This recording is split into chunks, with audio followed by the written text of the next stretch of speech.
ബദൽ അയ്യപ്പ സംഗമത്തിന്റെ പശ്ചാത്തലത്തിൽ Thiruvithamkoor Devaswom board PS Prashant 24-നൊപ്പം ചേരുന്നുണ്ട്, സലീം മാലിക്കിനൊപ്പം ചേരുന്നുണ്ട്. സലീം, എന്താണ് അതിൽ ദേവസ്വം ബോർഡിന്റെ പ്രതികരണം? ഹാഷ്മി, ആഗോള അയ്യപ്പ സംഗമം, അതിനു പിന്നാലെ ഉണ്ടായ വിവാദങ്ങൾ, ഒപ്പം ഇന്ന് നടക്കുന്ന ബദൽ വിശ്വാസ സംഗമം, അങ്ങനെ വിവാദങ്ങൾ പലതാണ്. എന്തായാലും ആഗോള അയ്യപ്പ സംഗമത്തിന് ശേഷം Thiruvithamkoor Devaswom board president PS പ്രശാന്തിന്റെ ആദ്യ പ്രതികരണമാണ് ഇപ്പോൾ 24-നൊപ്പം അദ്ദേഹം ചേരുന്നത്. വലിയ വിവാദങ്ങൾ അയ്യപ്പ സംഗമത്തിന് ശേഷം വിവാദങ്ങളുടെ ഒരു പെരുമഴ തന്നെ ഇങ്ങോട്ട് വന്നു. പല വിചിത്രവാദങ്ങളും നമ്മൾ കേട്ടു. ഇതിലെ ഇപ്പോൾ ഈ നേരിടുന്ന ഏറ്റവും വലിയ ആരോപണം എന്ന് പറയുന്നത് അയ്യപ്പ സംഗമം പരാജയപ്പെട്ടു എന്നുള്ളതാണ്. അതിലെ ആളുകളുടെ പങ്കെടുത്ത എണ്ണം, ഒഴിഞ്ഞ കസേരയൊക്കെയാണ്. അപ്പോൾ പരാജയപ്പെട്ടു എന്നുള്ളതാണോ? അല്ല, ആഗോള അയ്യപ്പ സംഗമം ഇത്രയധികം ചർച്ച ചെയ്യപ്പെട്ടു എന്നുള്ളത് ഞങ്ങൾക്ക് വളരെ അഭിമാനമാണ്. കാരണം ഇന്ന് ലോകത്ത് ശബരിമലയുടെ പ്രശസ്തി ലോകത്തെത്തിക്കുവാൻ വേണ്ടിയിട്ടുള്ള പ്രവർത്തനങ്ങളുമായിട്ടാണ് ഞങ്ങൾ മുന്നോട്ട് പോകുന്നത്. ഇപ്പം തന്നെ പ്രശസ്തി ഉണ്ട്, പക്ഷെ അതിൽ ഞങ്ങൾ വിജയിച്ചു എന്നുള്ളതാണ്. അതിൽ ഏറ്റവും പ്രധാനപ്പെട്ട പ്രശ്നം 4126 പേർ അവിടെ പങ്കെടുത്തു എന്നുള്ളത് യാതൊരു പ്രശ്നമില്ലാത്ത കാര്യമാണ്. കൃത്യമായ റെക്കോർഡുകൾ ഞങ്ങളതിലുണ്ട്. പക്ഷേ അൺഫോർച്ചുനേറ്റ്ലി അത് ഉദ്ഘാടന സമ്മേളനം കഴിഞ്ഞതോടുകൂടി പൊളിഞ്ഞുപോയി. ചില മാധ്യമങ്ങൾ ഉദ്ഘാടന സമ്മേളനം ഗംഭീരമായിരുന്നു എന്ന് പറയുന്നുണ്ട്. ഉദ്ഘാടന സമ്മേളനം കഴിഞ്ഞതോടുകൂടി അത് ചീറ്റിപ്പോയി എന്നാണ് പറയുന്നത്. സത്യത്തിൽ ഞങ്ങൾ ഉദ്ദേശിച്ച കാര്യം ഞങ്ങൾ ലക്ഷ്യം കണ്ടു എന്നാണ് ഞങ്ങളുടെ വാദം. കാരണം ഞങ്ങൾ ശബരിമലയുടെ മാസ്റ്റർ പ്ലാൻ അതെങ്ങനെ ഭക്തജനങ്ങൾക്ക് മുന്നിൽ അവതരിപ്പിക്കണം, എങ്ങനെ അവരുടെ നിർദ്ദേശങ്ങൾ വാങ്ങണം എന്നതിനെ സംബന്ധിച്ചായിരുന്നു ഞങ്ങളുടെ ഇതിൻ്റെ ലക്ഷ്യം എന്ന് പറയുന്നത്. അത് കൃത്യമായി നടന്നു എന്നുള്ളതാണ് ഞങ്ങളുടെ അഭിപ്രായം. കാരണം 12:30 മുഖ്യമന്ത്രി, ബഹുമാനപ്പെട്ട മുഖ്യമന്ത്രി ഇതിൻ്റെ പ്രസംഗവും അവസാനിപ്പിച്ചും ഈ പറയുന്ന ഉദ്ഘാടന സമ്മേളനം കഴിയുന്നത്. തൊട്ട് ചേർന്ന് തന്നെ നമുക്ക് 3 സെക്ഷനിലേക്ക് പോകേണ്ടി വന്നു. ഉച്ച സമയമാണ് എന്നുള്ളത് കൂടി നമ്മൾ കാണണം. അപ്പോൾ സ്വാഭാവികമായും പിന്നെ ഉച്ച സമയമാണ്, നമ്മൾ 3 സെക്ഷനുകളായി തിരിയുകയാണ്. ഒന്നാമത്തെ വേദിയിൽ നടക്കുന്നത് എന്താ? മാസ്റ്റർ പ്ലാനുമായി ബന്ധപ്പെട്ട ചർച്ചയാണ്. ഞാൻ അവിടെയാണ് പങ്കെടുത്തത്. എൻ്റെ നേതൃത്വത്തിലായിരുന്നു അത് നടന്നത്. ബഹുമാനായ ജയകുമാർ സാർ, അദ്ദേഹമാണ് മാസ്റ്റർ പ്ലാനുമായി ബന്ധപ്പെട്ട ചർച്ചകൾ അവതരിപ്പിക്കുന്നത്.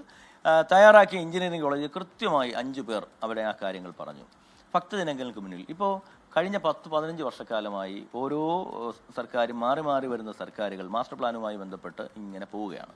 പക്ഷേ ഈ സർക്കാരാണ് ഒടുവിൽ മാസ്റ്റർ പ്ലാൻ, നമ്മൾ ഉന്നതാധികാര സമിതി തയ്യാറാക്കിയ മാസ്റ്റർ പ്ലാൻ, ഹൈപ്പവർ കമ്മിറ്റി തയ്യാറാക്കിയ മാസ്റ്റർ പ്ലാൻ, എഞ്ചിനീയറിംഗ് കോളേജ് തയ്യാറാക്കി ഗവൺമെൻറ് അംഗീകരിച്ചു. പക്ഷേ ഈ മാസ്റ്റർ പ്ലാൻ എന്താണെന്ന് അവിടെയുള്ള ആളുകൾക്ക് അറിയില്ലായിരുന്നു.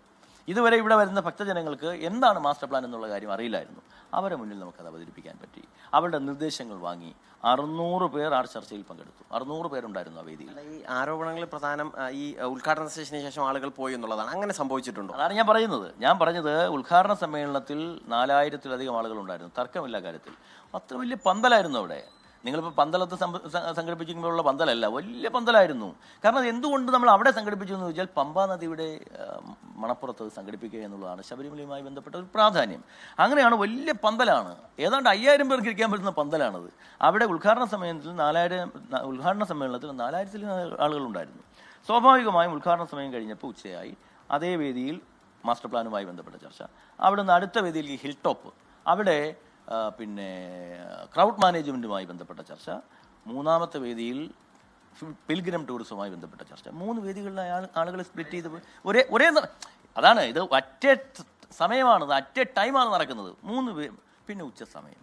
അപ്പോൾ എന്തായാലും ഞങ്ങളെ സംബന്ധിച്ചിടത്തോളം മാസ്റ്റർ പ്ലാനുമായി ബന്ധപ്പെട്ട ചർച്ചകൾ അവിടെ ഗംഭീരമായി നടന്നു. നമ്മുടെ പ്രതിനിധികൾക്ക് മുന്നിൽ അവതരിപ്പിക്കാൻ പറ്റി. അവരുടെ നിർദ്ദേശങ്ങൾ വാങ്ങി. ഇനി ഏറ്റവും പ്രശ്നം ഏതാ? ആ തൊട്ടടുത്ത് അതേ സമയത്ത് നടക്കുന്നതാണ് ഹിൽ ടോപ്പിൽ ജോക്കബ് ന്യൂസ് സാർ പങ്കെടുക്കുന്ന സെഷനിൽ ആൾ കുറഞ്ഞു എന്നതിന്റെ കാരണം പറയുകയാണ് ദേവസ്വം മന്ത്രി PS പ്രശാന്ത്. പറഞ്ഞാൽ ഈ പറയുന്ന രീതിയിൽ അത് 5000 പേർക്കുള്ള വലിയ വേദിയാണ്. 5000 പേർക്ക് ജർമ്മൻ പന്തലാണ്. അപ്പോൾ 5000 പേരിൽ 4000 പേര് വന്നാൽ തന്നെ കാലിക്കസേര ഉണ്ടാവും. അതിൻ്റെ കൂടെ ഈ പറയുന്ന രീതിയിൽ പല സെഷനിലേക്ക് ആൾക്കാർ പിരിഞ്ഞു പോയാൽ പിന്നെയും ആൾക്കാർ കുറയും. ഇനിയും ദേവസ്വം മന്ത്രിയും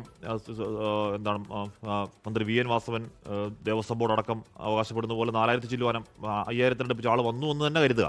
എന്നാലും ഇവിടെ കാലിക്കസേര ഒഴിഞ്ഞു നടക്കുകയാണല്ലേ. അപ്പോൾ കാലിക്കസേര കസേര എന്ന് പറയാമോ? ലോകത്തെവിടെയായാലും ഏത് സമയത്തും 24 വാർത്തകളും ഓഗ്മെന്റഡ് റിയാലിറ്റി പാക്കേജുകളും എക്സ്പ്ലെയിനറുകളും വിശദമായി കാണാൻ ഞങ്ങളുടെ YouTube ചാനൽ നിങ്ങൾക്ക് സബ്സ്ക്രൈബ് ചെയ്യാം.